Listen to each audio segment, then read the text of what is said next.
Something that happened at an open house I recently had was something I can't stop thinking about. And it's because it's really important. I want to educate people. And this is why I created this video. All right, so here's the scoop. A couple walked in, super sweet. They had already seen the house. Their agent, they told me, had shown it to them. They stayed for a while and then they started just making little subtle comments like, oh, that this house was at the top of their price range. They asked if there'd been a lot of strong interest. And they then picked up the seller's disclosure and they looked through it and they said, well, how would I get one of these? And I was kind of taken aback. And I said, well, that's what your agent is for. And they were kind of like, oh, okay. And then they commented that they had not signed a buyer's agreement with their agent, which needs to be signed before you ever, as an agent, show any listing to a buyer. You're actually asked that question. Long story short, they took my brochure, they left. That night, they called me. They more or less wanted to know that if they worked directly with the listing agent, would they get a better deal? Because then they would also use that agent to sell their home. This is not to make this buyer bad. Actually, this is what consumers perceive. I'm going to get a better deal if I work with the listing agent.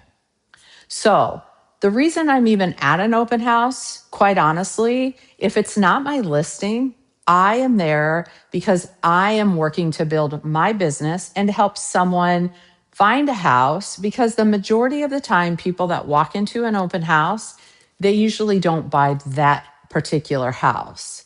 So let's dive into all of these things, unpack it, and see where we kind of end up here at the end of this video. So basics 101. The agent on the listing side's job, what they were hired for, was to secure a buyer for that home at the best possible price, terms for the seller.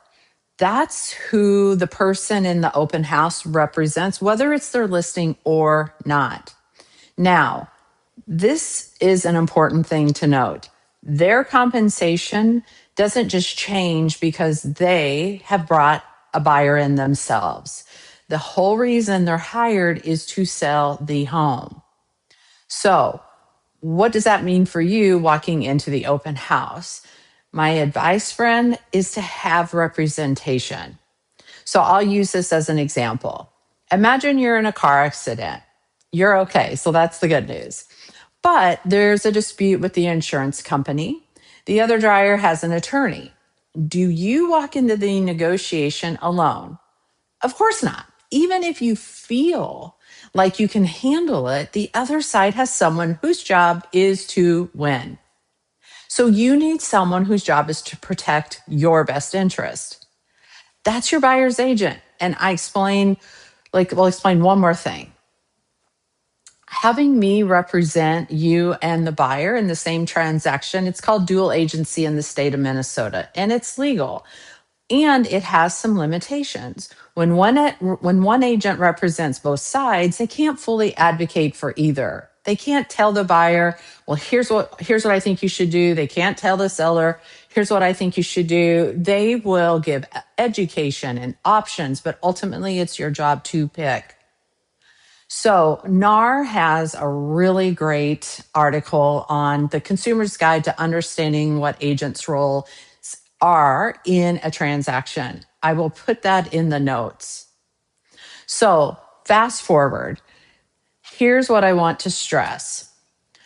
The reason I'm here is to educate you. I want people to understand what's going on. And sometimes in an industry where things are gray, they're murky, and not everyone speaks straight. That's my only initiative for doing this video. So the job is to protect you when you are purchasing a home, when you have a buyer's agent, and on the flip side, a seller's agent.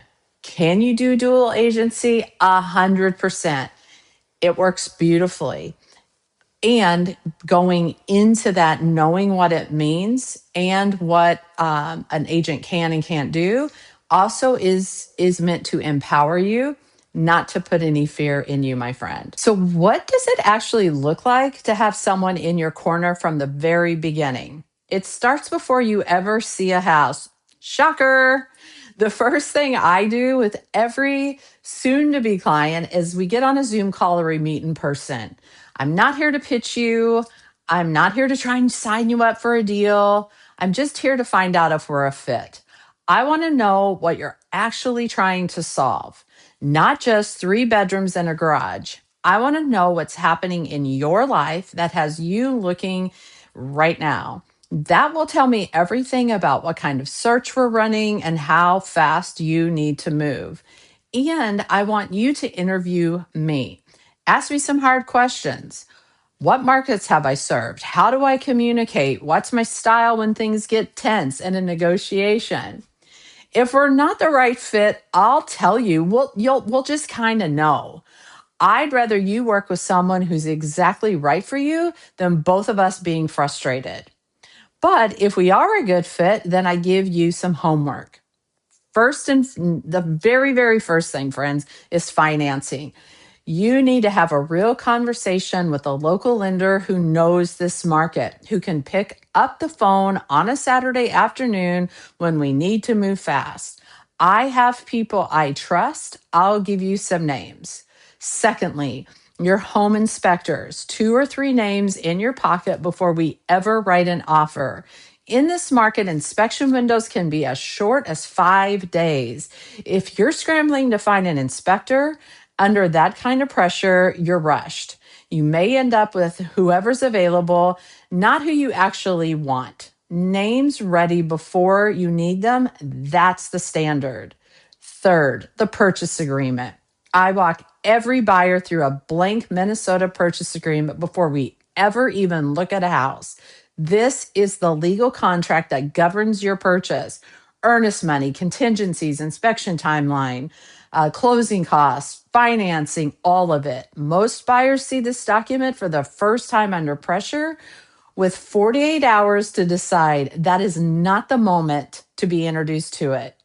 When we work together, you've already seen it. So when we're moving fast on something you love, you know exactly what you're signing and feel calm entering into a negotiation. Let's talk about the buyer's agreement. Since the NAR settlement in 24, agents are required to have a signed buyer representation agreement before touring a home together. And I hear it all the time. I don't want to sign anything. I want to stay flexible. I don't want to be locked in. I totally get it. But here's what a buyer's agreement actually is. It's a document that spells out exactly what your agent will do for you, exactly what they'll be paid, and exactly how the relationship works. It creates accountability for both parties. When I ask you to sign one, I'm making a commitment to you too. Here's what I'll do. Here's how I'll show up. Here's what you can hold me to. That couple at the open house hadn't signed one with their agent. There was no formal commitment, no documented expectations, no real accountability on either side. Friends, that's not flexibility, that's ambiguity, and ambiguity doesn't protect buyers, it leaves them exposed. The agreement isn't what you should be fearing. An agent who can't explain it clearly, that's what I'd be paying attention to. So here's what I want you to walk away with.